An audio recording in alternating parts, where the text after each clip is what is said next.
Our speaker today is Eliel Rosa. He's an immigrant from Brazil and founder of the Nehemiah School of Government.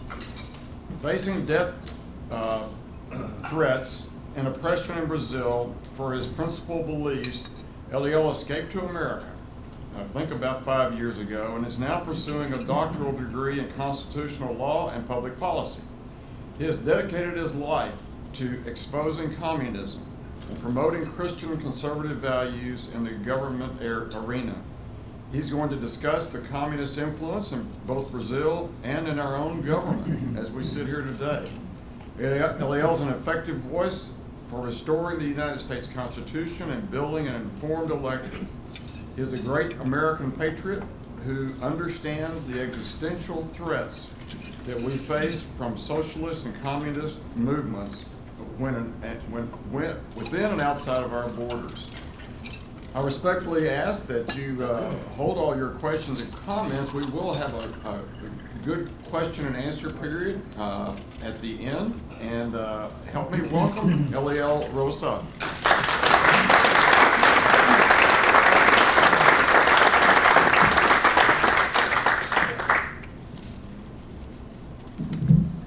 Good morning, good afternoon, I think, right? In Brazil, in my place where I live, we say good afternoon after lunch. So it doesn't make any sense here anyways. It's an honor to be here. I was approached by Mr. Bill Cherry in Midland. Was it last month? 2 months ago. Last month. It looks like ages now. I was invited to speak at the John Birch Society Midland about the movement that we were doing, we were performing, we were carrying out, because for 34 days, an average of 70 or 80 communists were standing in front of a pastor's home in Midland, Texas, for 34 days. They were paid $500 a day to be there. They were staying in the best hotel in our Permian Basin. Lots of money. So as we said a lot, we talked to a lot of people, especially media there. Do not believe for 1 minute that communism is on the other side of the Atlantic Ocean or Pacific Ocean. It is right here. And it is not knocking at our doors anymore. It is in our backyard. Okay, it is in our living room. So I'm here to speak about that today. I am going to hide a lot of information because I want to come back. That was supposed to be a joke. So because there's a lot to talk about communism. And again, I was talking to Mr. Charles. You guys know everything I'm going to be talking about. You are American patriots. But I believe that what gives a spin here is the lenses I use as an immigrant. When you think about Brigitte Gabriel, when you think about Dinesh D'Souza, when you think about Nick Adams, when you think about these patriots, now American citizens, I don't believe Nick Adams is yet, but they are patriots in heart. What gives a different perspective is not what they talk about, it's not what we talk about, but the perspectives that we bring. And the most important perspective is we know a world without America. We know a world without freedom. I'm here in America now. I didn't come to beg you for an asylum, but I am an asylee because I was attacked 5 years ago. My wife, my 2 boys, and myself, we were supposed to be dead.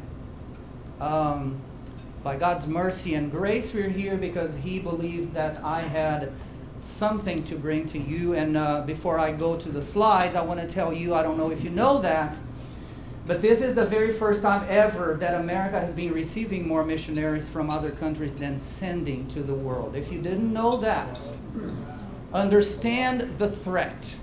Because God is sending you people like me and like many others to say, wake up, because if you fall, we fall. The next in line is China. And again, it is not a guess.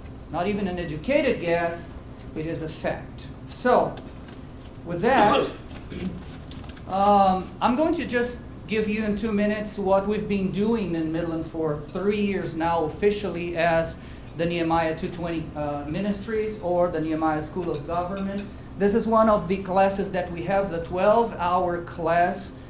I call it One Planet, Two Worlds, What Lies Behind the Mindset of Nations. And I show with this course that America still stand alone in one side of the political spectrum and all the rest of the world on the other side together. And I bring to you how it happened, why it happened, and what we should do about it. So as I told you, I'm not going to speak a lot because I want you to invite me to come back, okay? This is another course that we have. It is a month-long course that two bold, courageous churches, one in Midland, one in Odessa, wanted to take it all on a Saturday. So we started at 9 a.m., we finished at 8 p.m., we had 2 meals together, but we went through the 28 principles on a Saturday. It was one of the most challenging things I have ever done in my entire life, but it was extenuating, but it was so productive, so rich, such rich moments. So this is another course that we can bring to you guys here. 2 others, one on immigration. I have been studying American immigration for 10 years now. This is pretty much my focus on my doctoral degree. America's immigration system has been upside down since 1965 with the Nationality and Immigration Act of 1965. Take a look at that, what happened. It completely turned upside down America's principle for immigration. There's a date for that. There's a year for that, 1965. The other one is, if you can keep it, besides praying, what else can I do? This is a hands-on course where I'm going to show you some slides here of things that we've been doing as a school in connection, of course, in partnership with other wonderful institutes and organizations.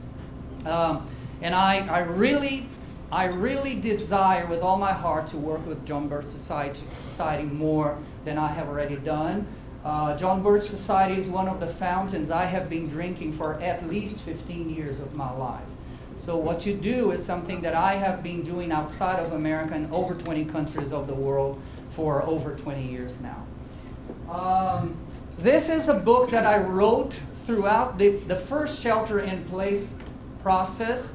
I was very productive, as God expects us to be. So I wrote this book. I want to give you this book. If you are interested, it is 28 short stories, short chronicles, specifically focusing public policies in different arenas. If you leave me your email address, it's a PDF book. I'm going to send it to you. Or, Mr. Cherry, I can send you guys, John Birch Society, and you can send it to the other people, okay, to everybody. This is a new book that is coming out, The 57th Man, Retracing the Road to America's Freedom Revolution. And you patriots probably know what I mean with the 57th man. That is, it's going to be a surprise for people that do not understand what I'm talking about here. It is a book that I focused on children, but it ended up as a book for any age, any class of people, or any age to read. It's very instructive, and it pretty much is a summary of the One Planet, Two Worlds class that we have. And every Thursday at 8 p.m. Central Time, I am at Encounter Truth platform, encountertruth.com. If you can find me there every week. My show is from 8 to 9, and every week I'm talking about one issue that is going on in America or in the world, and pretty much is an educational platform. A good friend of mine, Sister Kat Rowood from San Angelo, set this platform a long time ago. Trevor Loudon, how many of you know Trevor Loudon? He is one of the speakers here. John Guandolo, some others. So I'm so honored to be there. Every Thursday, 8 p.m. I am on encountertruth.com. So this is my topic for today. Let me take this here so everybody can see. The communist influence in Brazil and in America. As I said, the communist influence, and you know that, is not outside of our borders anymore. It is right here. How many of you know that China has already bought 63 million acres of farming land of American territory so far? 63 million farming acres. Okay? China has over 2,000 Confucian institutes in over 2,000 universities and colleges in America. If you don't know what that means, if you don't know what that is, you should, because your children, your grandchildren are probably going to be at some point exposed to the Confucian institutes. They're brainwashing our children, and we know that for a long time, but there's something that we need to do about that. If you recognize this picture here as a portrait, you do, right? You do? First Thanksgiving. I want to start here because this is a story that I have been finding now that many Americans don't know. If you know the story, I want you, after I read it, because I want to be very precise and very objective here. I could talk about what happened, but I want to read, so I go to the point, straight to the point. After I read this, I would like for you to raise your hand and in a show of hands, tell me and tell us if you knew this story or if this story is completely new for you. So, why would I start a lecture talking about communism and bringing as the first slide the first Thanksgiving that happened in America? In the 400th anniversary of the Mayflower, right? We celebrated the 400th anniversary this year. We had the public reading of the Mayflower Compact in front of Pastor Bob Foo's home that was under siege for 34 days as a way. His house, I told him, became the epicenter of the resistance against the Communist Party influence in Midland, Texas. So let me tell you the story. The Pilgrims imposed on themselves what they called communal service. Everything, the land, the work, the crops, everything was held communally. Everyone was expected to work hard and receive only what they truly needed. As a result, Bradford wrote, many would simply, that's William Bradford, many would simply allege weakness and inability. Sounds familiar? We shouldn't be surprised that Bradford reported, quote, the young men who were most able and fit for service objected to being forced to spend their time and strength in working for the other men's wives and children without any recompense. Sounds familiar? At the same time, the strong men or the resourceful men had no higher share of food, clothes, etc. than the weak man who was not able to do a quarter the other could. Bradford continued, community of property was found to breed much confusion and discontent. No one had an incentive to work, so no one produced. And everyone was miserable. Remember, this was a small group of people who shared common values, cared for each other, and had willingly joined philosophically to the colony's arrangements. After 3 years, the colony abandoned its communal life, lest they die off completely. Bradford wrote that colony leaders divided the land among the families and, quote, allowed each man to plant corn for their own household and to trust to themselves for that. As a result, Bradford added, it made all hands very industrious, really, so that much more corn was planted than otherwise would have been by any means the governor or any other could have devised, and saved him a great deal of trouble and gave far better satisfaction. Private property rights and a free market carried the day. Labor was naturally divided, not politically imposed, and everyone utilized their skills to their own benefit, therefore increasing the productivity and happiness of the colony as a whole. In the newly free society, the Pilgrims had a harvest bountiful, beyond comparison. The very first days of the American experience demonstrated that world history repeatedly proves. Communism, socialism, Marxism, progressivism, you name it, always fails miserably. Wealth is produced by liberty driven by self-governance, not central planning, even if it is well-intentioned. How many of you knew this story? A lot of you. Yay, God. I was having a argument. I looked this up in March. I had attended a meeting some years ago. I'm also questions. Go to Mike. Questions. Indentured servants. Right. Which is a form of slavery. Okay. And it was not until they were released from the slavery that they became productive. Yeah, we can talk about that. I've heard people, indentured servitude, which all these people were, as a form of slavery. So there's a lot of entity politics in slavery. Okay. The white people were slaves also. Please hold our questions until the end. Yeah, we can talk about that a lot. Because I can discuss this a lot. People have already thrown that at me. For example, in Colombia, where I published my first book, somebody threw this on me and said, well, what you just said, in Colombia, they are discussing American history, which is good. So I have an answer to that, but let's talk about this later. So, this is one question that I always ask Americans. Why do you think that your Constitution, why is the American Constitution so timely? Why is it timeless? Why is the American Constitution so important not only to America but to the world? My response is always because it is designed to control something that will never change. And usually I want to hear from people here, but from people and interact, but as we have limited time, I will respond to it. Human nature never changes. The founding fathers understood from Psalm 51:5 and from Jeremiah 17:9 that human heart cannot be changed without Jesus. But they expected each person in that community, and expected today, that we can restrain our evil hearts. This is what makes, to me, America the most blessed country on earth. And I have a whole class, 12-hour class on this. Because the entirety of the world does not believe that at all. The entirety of the world is based on Jean-Jacques Rousseau's identity, which is, I'm good, I was born good, society corrupts me. So evil is always outside, and I have somebody to blame. I call this the guilt outsourcing syndrome.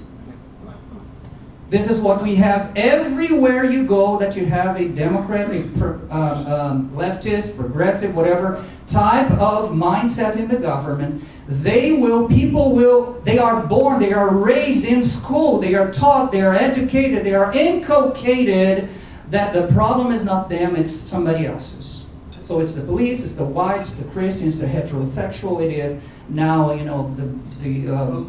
the mask-wearing rebels. People are dying because of us, right? I don't want to wear a mask. I went to buy a suit here next to the hotel. They were demanding me to wear a mask. I said, no, thank you. I'm going to go and buy it in Midland, because in Midland nobody's wearing a mask, or at least not mandated to wear a mask. Okay? Human nature is untamable. We know that. The founding fathers knew that. This is why these two books are on my desk in my office every day, and I brought it to you to show you that. I have the Founder's Bible here. This to me, and this document here is the Constitution and the Declaration of Independence. This is why America has been so blessed. There's nothing else but this. This is the only reason this country is so prosperous. Because all of the foundational principles of this country, and 34% of your founding documents are pretty much biblical quotes, right? You know that. We know where that blessing comes from. Let me go on. Dennis Prager says, capitalism teaches people to be grateful for what they've earned. Socialism teaches people to be entitled to what others produce. Socialism makes people selfish. The founding fathers understood that, because they understood human nature. To me, if you ask me, coming from a socialist country and a socialist part of the world myself, socialism points to demonstrate a lack of character. Because you want from somebody else, or you want somebody else to do what you were supposed to do. Guys, there's nothing more to socialism or to communism than that. I want what you have, what you fought for, what you built, what you worked for. I want it free. That's lack of character on my part. This is pretty much how I define socialism. Our Billy Graham said, when wealth is lost, nothing is lost. When health is lost, something is lost. When character is lost, it is gone forever. What I see America doing today, guys, is what Abraham Lincoln called America's suicide. Remember when he said, not all the armies of the world combined can drink a sip of the Ohio River. If America is to die one day, it will be by suicide. I see your nation killing itself. Because no country in the world, no military combines, could ever conquer America. Ever. But a country can't kill itself. And to me, it starts with the character of the nation. Okay? When you want everything for free, something that somebody else built and fought for, that is somehow a lack of character on you. Right now, some of your representatives are just coming back from a trip to Hawaii. They are telling us not to move, not to leave, not to do anything. You remember the mayor of Austin? He was demanding last week for us not to go anywhere, to stay home, blah, blah, blah. You know where he was making the video from? You know that, right? From Cancun, from the Bahamas, or whatever the islands in the Central America. So, right now, this is going on. This is from this morning. Our representatives are telling us not to do a lot of things. These guys they came back from Hawaii, and they are not telling, not even reporters, what they went to do there. What is it that they went to do there? Okay? This is Brian Kemp, and since this is going to Georgia, I believe that this is timely. Brian Kemp yesterday came publicly, everything that we are undergoing with China right now, all of the challenges, all of the threats that we have right now, and this guy stands in front of the Chinese flag right at the center, the American flag right here to his side, and he says, I want to invite China to invest in Georgia. That is in the mindset of a businessman. I understand he wants to bring money to this country. But what about the values that China disposes of, or that China espouses? What about the values that America espouses? Are they the same? No, they're not. So this could have come in any other moment, I believe. This is my personal belief here, okay? But it came right now. So this is something that we should be talking about. And again, this is not a Democrat governor, right? He's a Republican governor. So what are we fighting for? There's a wonderful book from one of my mentors. She doesn't know that, but she's one of my mentors, Brigitte Gabriel. She came from Lebanon. There's a quote from her at the end of this presentation. The book is called Rise in Defense of Judeo-Christian Values and Freedoms. This is exactly what we are fighting for right now. The 2 Senate seats in Georgia is all about this. I'm going to Georgia next week to block walk and to door knock for Senator Kelly Loeffler, because we need that seat so hard. We need that. Okay? We need to do something with, put foot or feet into our words. This is what I'm doing. I'm going there next week. So, if you remember, in 2018, second State of the Union speech that Trump delivered, the previous night, Hollywood celebrities were gathered in New York, and they did what they called the, People's State of the Union. Of course, to bash Trump and to bring out the crazy progressive agenda again. But there was one thing that night, and I watched them, there was one thing that night that drew my attention, and that was this. They didn't say we must remove Trump. They said we must remove the system that gave us Donald Trump. They're talking about you. They're talking about what you believe. Right now, they're openly talking about re-education camps for conservatives. Right now, as we speak. So the question here is, what is this system? This system is what John Quincy Adams said, The Declaration of Independence laid the cornerstone of human government upon the first precepts of Christianity. That's the system that they are against, and they are fighting to destroy right here in this country. How many of you know this guy, Antonio Gramsci? How many of you have read anything, especially the prison notebooks? You should. If you have not, you should read this guy. It's the same when I say you should read Rules for Radicals, Saul Alinsky. How many of you have read that book? How many of you have read The Naked Communist? So these are books that you guys should be reading. Why? Because somebody said here before I came that we need to know our enemy. This guy, he was a Marxist. He was arrested by Mussolini. He was sent to jail. For 4 years he was there. The problem is that they gave him pen and paper. And he wrote what we now know, it's now called prison notebooks. He said pretty much the summary of his work is, Karl Marx was right in everything he said and everything he set up for philosophically, economically, all around the world. But he made a mistake, he said. The mistake that Karl Marx did was to believe that a feud or an open fight between us Marxists and conservatives, or that culture, the Judeo-Christian culture, that we are going to win. He said, we're never going to win this. This is a battle that it's not possible for us to win, us Marxists. So what do we do? He says, socialism is precisely the religion that must overwhelm Christianity. In the new order, socialism will triumph by first capturing the culture via infiltration of schools, universities, churches, and the media, by transforming the consciousness of America. He knew exactly what he was talking about when he said consciousness. Okay?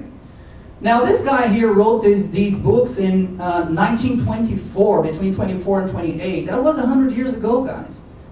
Why has the entirety of the world, including America, California, New York, Washington State, my brother was talking about Washington, why did people buy into this thing?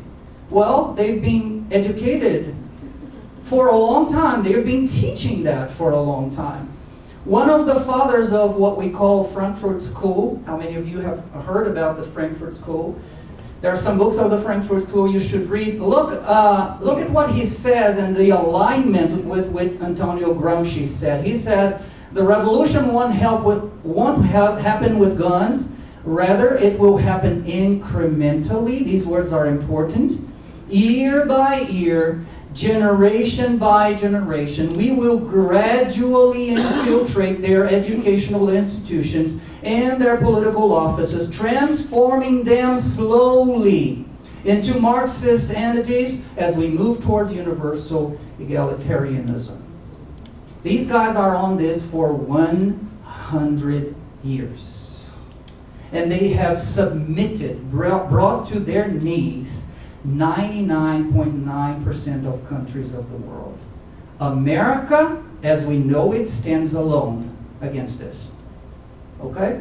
Here's the Naked Communist. I could read it for you. I did in Midland. Each one of the goals, 48 goals for the year 2000. The book was written by Cleon Skousen in 1958. So we're talking about 70 years ago, and they have already achieved, out of the 48 goals, they have already achieved 42 of them. There's just 6 left. You need to read this book. I don't want to change subject here, but I want to show you another attack to America and how aligned Islam is with communist principles. Gaddafi said before he died in 2008, there are signs that Allah will grant victory to Islam without swords, without guns, without conquest. We do not need terrorists or suicide bombers anymore. The millions of Muslims in America, a growth with an ever-increasing trend, will turn the United States of America into an Islamic nation within a few decades. And according to data from the CARE, Council on American Islamic Relations, there by 2040 there will be nearly 50 million Muslims living in America. And they are going to change if the trend is kept. America as they did Minnesota. Have you been to Minnesota in the past? In Minneapolis today, well, Minneapolis used to have 2 Somalis in 1970. That is 50 years ago. Today it's 62% of the population. Think about that. In Minneapolis, there are 2 shopping malls that only Muslims can enter. You cannot enter in a shopping mall in your territory, in your nation anymore. You are not allowed to. Okay? Our question, I'm wrapping up here now. Will us fight? Will we fight? Will this that we call the right, the grassroots, are we going to fight? There are some signals, and this is important. We have to fight because very soon we will have no representation whatsoever. And don't even think of Republicans. You're not going to have any representation and if we don't fight right now. So there are some signs that this is happening right now. This is New York Times. Businesses chafing under COVID-19 lockdowns turn to armed defiance. This is patriots are standing up and saying, we need to do something about these lockdowns, this completely out of science shelter in place, mandates, fines to business people. This has to stop right now. This is 2 days ago. I remember his first name, William. He's from Staten Island, New York. He transformed his restaurant into an autonomous zone. And he's saying that the government cannot enter his autonomous zone anymore. And he is saying right there, we refuse to abide by any rules and regulations put forth by Mayor de Blasio or Governor Cuomo. I am not going to obey them. You know what happened when he did that? The very next day there were 2,000 people buying things or whatever he sells there. Okay? So there are signs that some things are happening and they need to happen faster because we are on the brink of completely annihilation as is related to what we believe America to be. This is an event that we carried out on November 23rd in Midland at the City Council. We called it Constitution Isn't Suspended for COVID-19 event.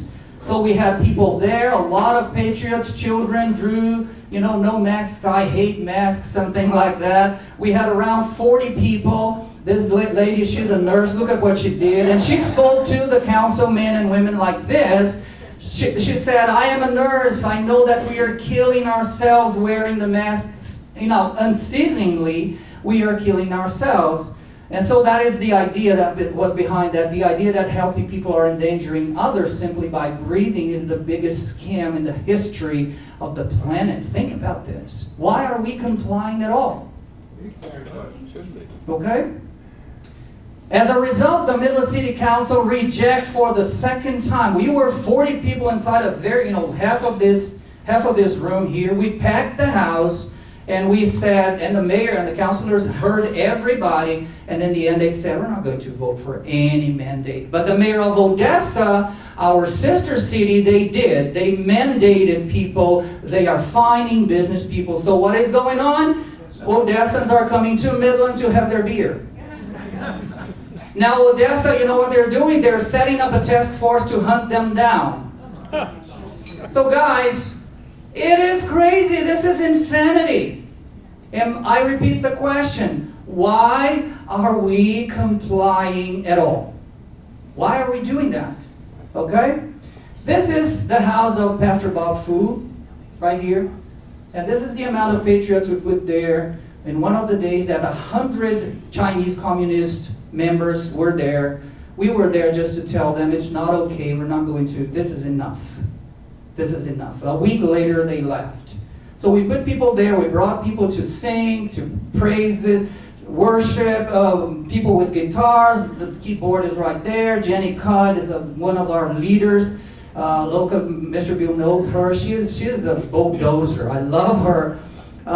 So we organized this, and we stayed there for 7 or 8 hours just to say we're here. So it's time for us to get out of the comfort zone. I was in Phoenix, Arizona when Charlie Kirk said, and everybody left when he said that. He said, guys, from now on, social media activism is over. He said, I'm not telling you to stop. He said, but we need bodies on the street. And everybody was, ah! He said, no, I'm not talking about killing anybody. He said, we need to be physically present now because this is going to count. So you see here how this sent shockwaves all the way to Beijing. And a week later, they were not there anymore. This is a rally, a prayer rally that we set up for Pastor Bob Fu. 300 people came. These guys here that you see Chinese here, they are wearing We Are Bob Fu, hashtag We Are Bob Fu t-shirts. They drove 35 hours from California, from Seattle, from Virginia to be there the very next day to join us because Pastor Bob Fu rescued many of these people out of China, out of Christian persecution, brought them to America. They came to say thank you. So this is how you stand up. It's not only social media, like this arguing with people on Facebook. It is not going to take you anywhere, guys. I don't know how many of you have been feeling what I have been feeling, that it is increasingly more difficult to bridge the gap. Increasingly more difficult. Because everything is polarized now. Science became politicized. What can we do with that? Right? This is Phoenix, Arizona. There were 2,000 people here this day. Stop the count the legal votes. And I was there for an entire day, interviewing people, talking to people, engaging with blacks, whites, Hispanics. There was a lady from Romania. She says, you know this thing? I was interviewing her. She said, this is what I have in my country. This is what we have in our country, in Brazil. This is America. This is Arizona. This is a red area, at least, I don't know, at least theoretically, right? But we need to do something. We were there. The other was the 1 million mega march. We were, Jenny and myself, in Washington, D.C. 1,100,000 people, according to police numbers, were there. People from 50 states saying, stop it. Enough is enough. Okay? So it's time for us to stand. Why should we fight? I'm going to give you some responses from America-loving immigrants. When Cuomo said, remember, America's not any different from any country of the world, Bridget Gabriel said, I grew up in a bomb shelter. Don't tell me America isn't great until you lived without it. Ayn Hersey she came from Somalia. She was persecuted there. She said, you Americans grew up in freedom and you can spit on freedom because you don't know what it is not to have freedom. So these are things that should fire up your spirit. You should leave this room today and say, I'm ready to fight, and I will fight. I will engage. I will do something. I'll stop talking, and I will walk the walk right now. Okay, Dinesh D'Souza says, well, if all cultures are equal, why aren't people breaking down doors to get into Brazil, Cuba, or Somalia? Or, this is ridiculous. This is the greatest country on earth. And I go further. This is the freest nation that has ever existed in human history. If you study history, you understand what I'm talking about. Why are Americans so taking everything for granted? I don't care. So care for your children. Care for your grandchildren. But we need to stand right now. I finish with this. Alexander Tyler wrote a book in 1750, 270 years ago. He was a historian. Of course, America was not in the scenario of the geopolitics of the world. He is looking retrospectively to history and analyzing the empires of the world. And he comes what he calls the cycle of nations. This is Alexander Tyler's Cycle of Nations. This is a 4-hour course that we have only on Tyler's book. He says every single nation that became empires, that became strong nations or countries in the world started from bondage. They came out of slavery. Then there was a faith, there was courage, there was liberty, and that generated abundance. Abundance generated selfishness. Selfishness generated complacency. Complacency generated apathy. Apathy, dependence, and from dependence back to slavery. And he says that according to his studies, This cycle is around 250 years. How many years do our Constitution have? Yeah, baby. 233. Declaration of Independence, 244. We are hitting the brink. We are right there. Okay? Now, two things that Tyler emphasizes, and I do emphasize in our class, is because many people do not understand the crucial and the critical difference between, in the dictionary, the understanding, the meanings of complacency and apathy. So many people think that it is the same, and that's why I believe Tyler put it in a different perspective here. Number one, complacency, he calls it a self-satisfaction. It is selfishness, but it's accompanied by an unawareness of dangers around you. You are selfish because you don't see the threats. Now with the apathy, now you see the threat, and even so, you do not act. I believe that this is where America is right now. We see the threat, we see the challenge, we see China, we see Iran, we see Muslim, we see everything. We see a $96 trillion Green New Deal, and we just say, well, that's never going to happen. Allow them to see if it is not going to happen. Give them space. Give them room. It will happen. Well, but we don't have $93 trillion. They will make it somehow.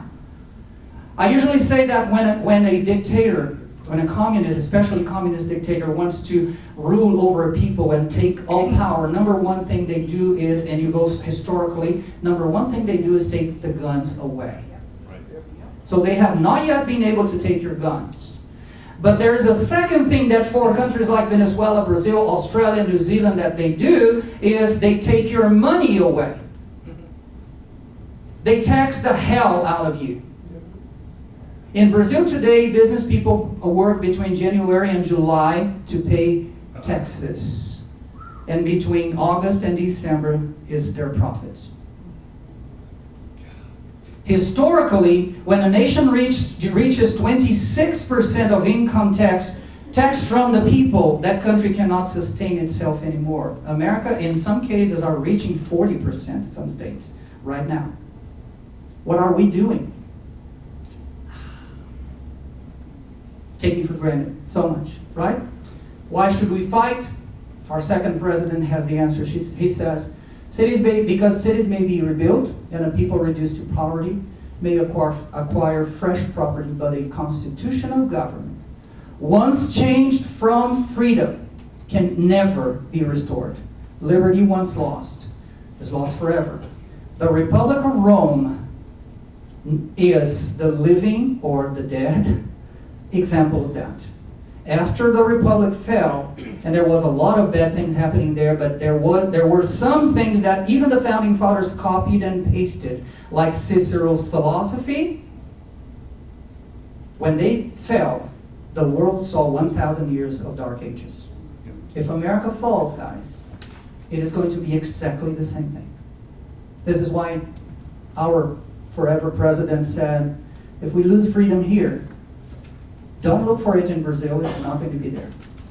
Don't look for it in Japan, in Australia, in France, all the free countries, Scandinavian countries, Norway, Poland, Denmark. Do you think that's capitalism?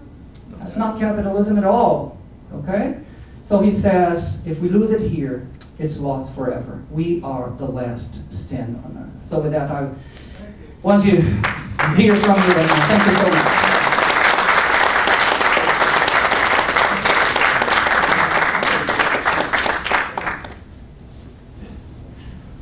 Thank you, sir, for speaking to us today. I just wanted to say there's a lot of people that don't have voices nowadays, people like myself that's uneducated. But I grew up in a family where Leon Trotsky's cousin was my great-grandmother. Wow.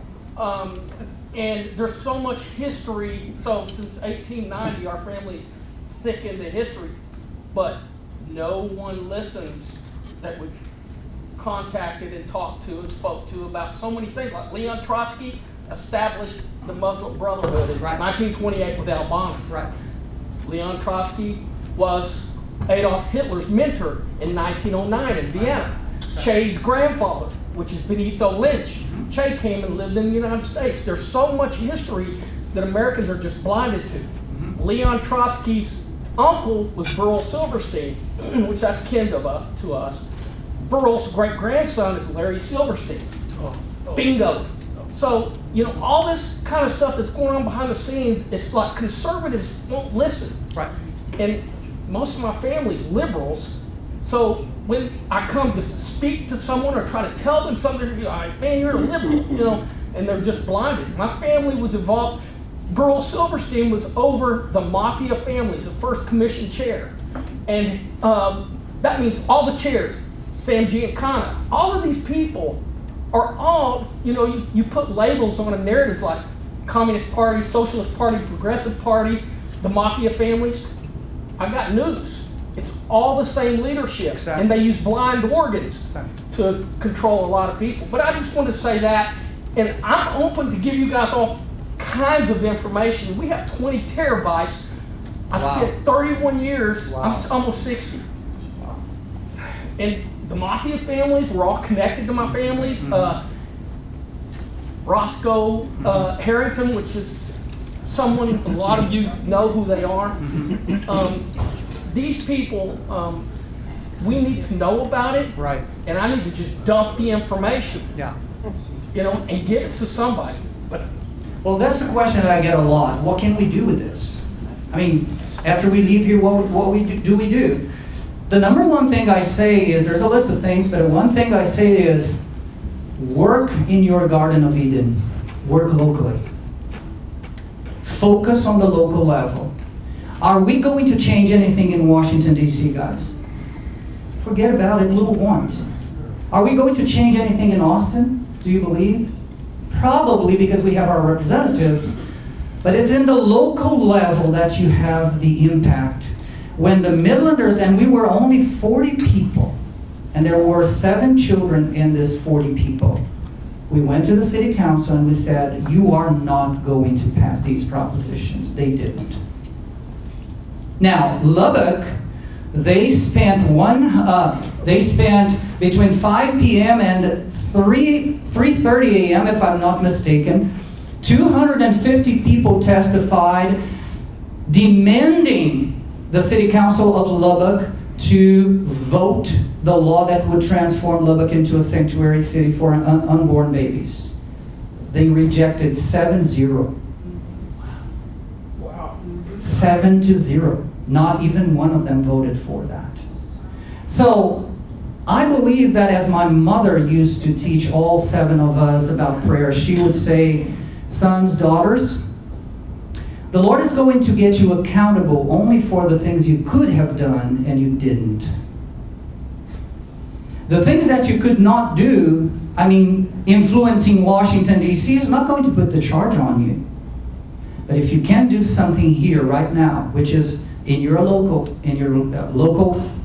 representatives or council, city hall, whatever it is, he expects you to act. This is number one. Number 2 thing that I would like to talk about what you just said is, there's a lot of people right now in hopelessness. People that are saying, my vote doesn't count.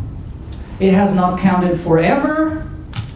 The more I vote, or the more people vote, look at what we're doing. Look at the guys. I was in Orlando. Orlando is sister city to my city in Brazil. I landed in America for the first time on November the 8th, 2012.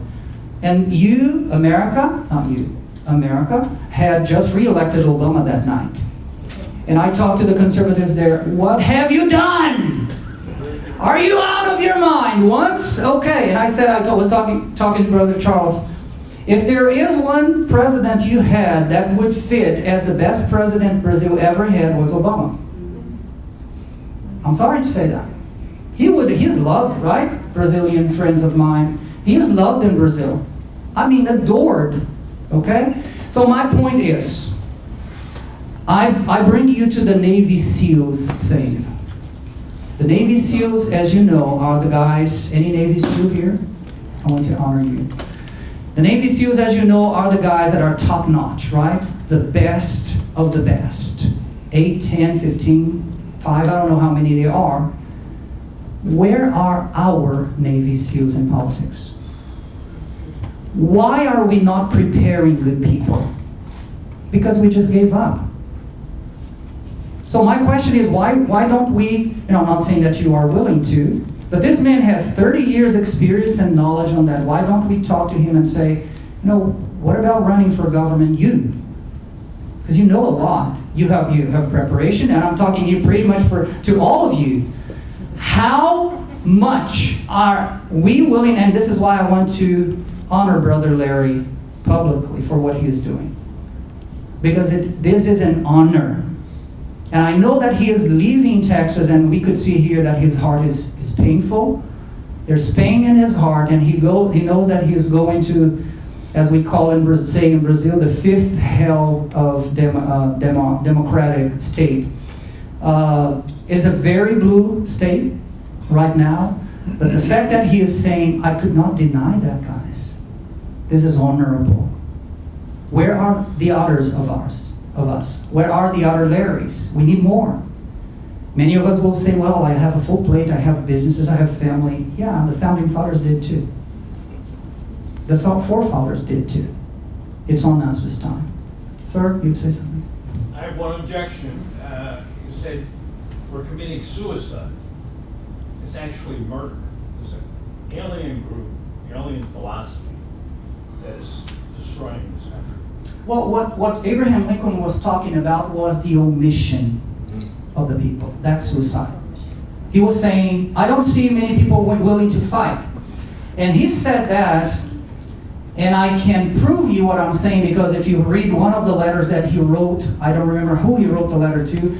I lived in Washington, D.C. for almost 6 months in 2015. My favorite place was the National Archives. I spent 4, 5, 6 hours there reading. You know what I enjoyed reading the most? The letters they wrote to each other. Because now they are persons. Now they are the citizens, the human being behind the George Washington pedestal, right?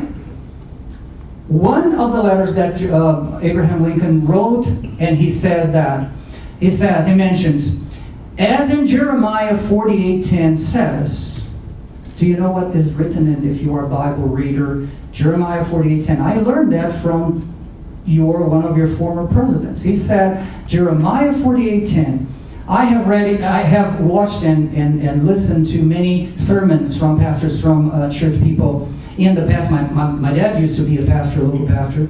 On Jeremiah 48:10a, the first part, it says, cursed is the one that does the work of the Lord negligently. Remember that?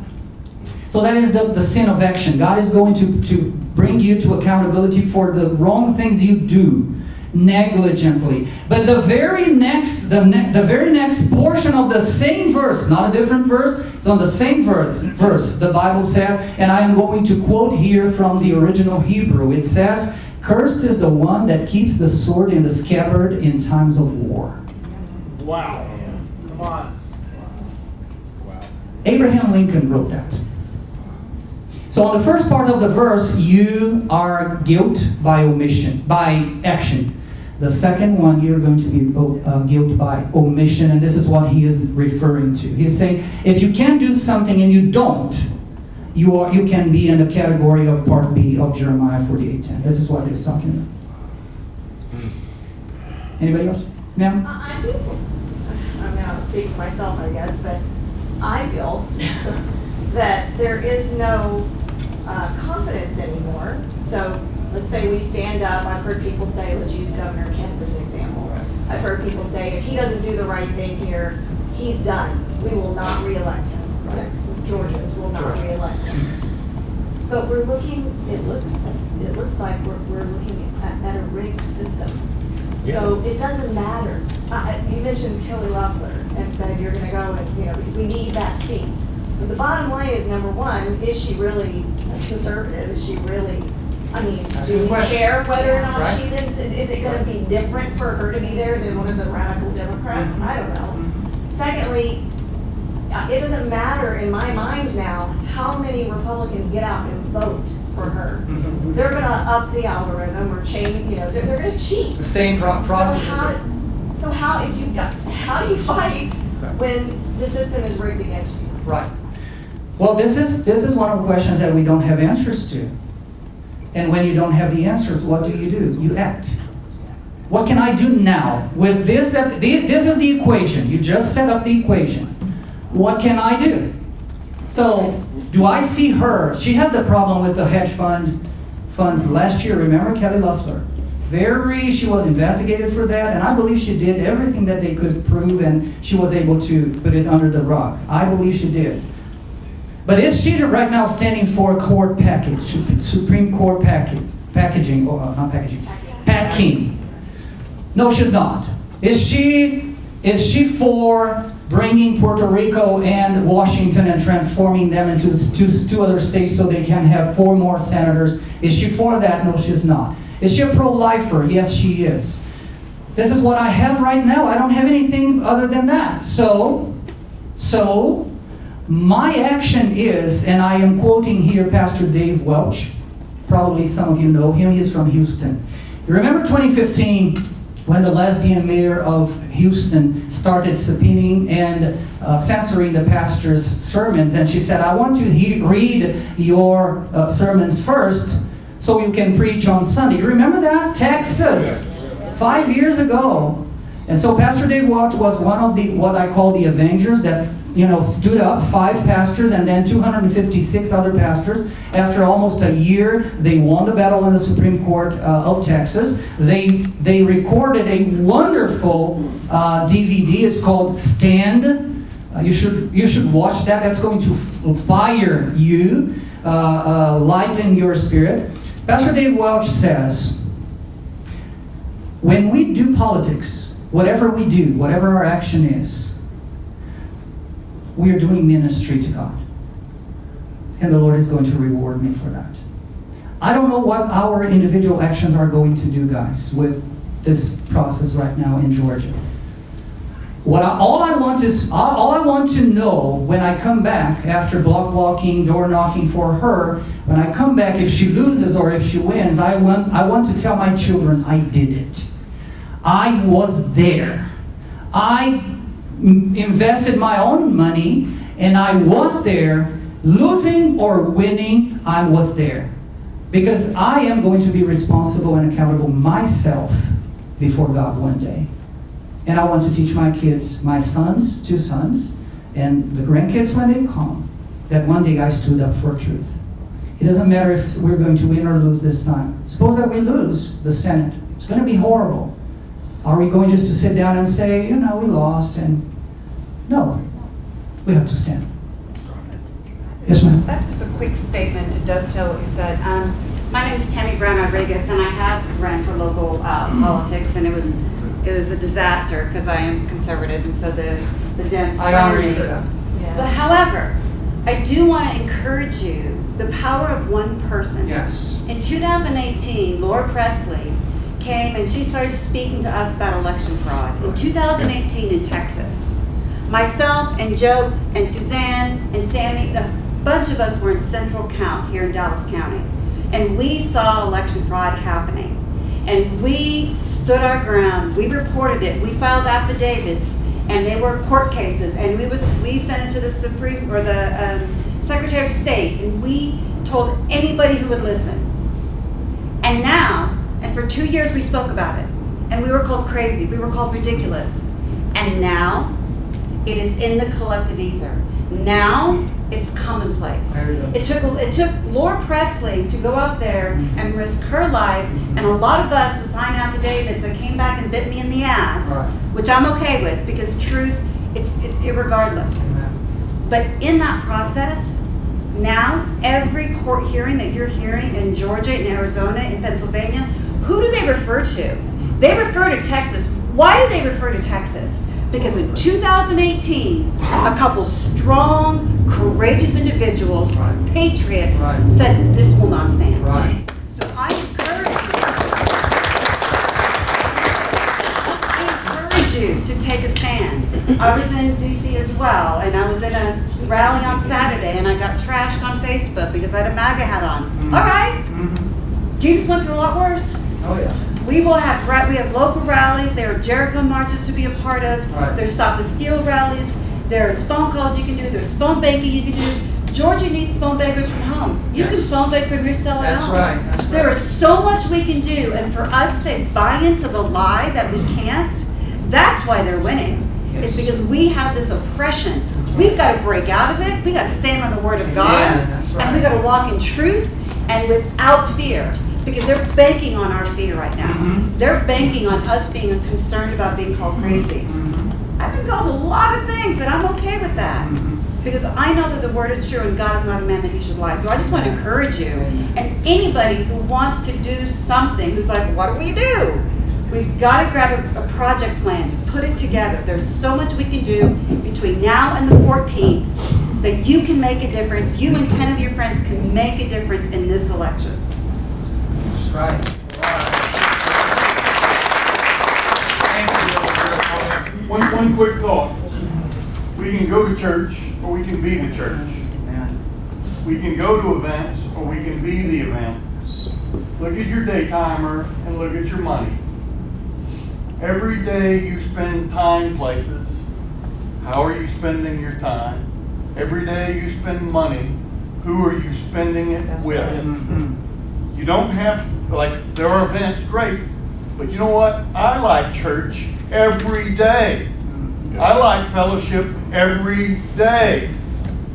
I like life every day. I like breath every day. Right. Look at where you're spending your money. They have to have our life blood to run their stuff. Don't spend your money with them. And look at where you're spending your time and who you're listening to. Happy is the man who doesn't listen to sinners or scoffers or wicked people. Quit listening to them. And if you are, unplug them. Yes. Okay. Including Fox News. Unplug them. Help me thank Eliel.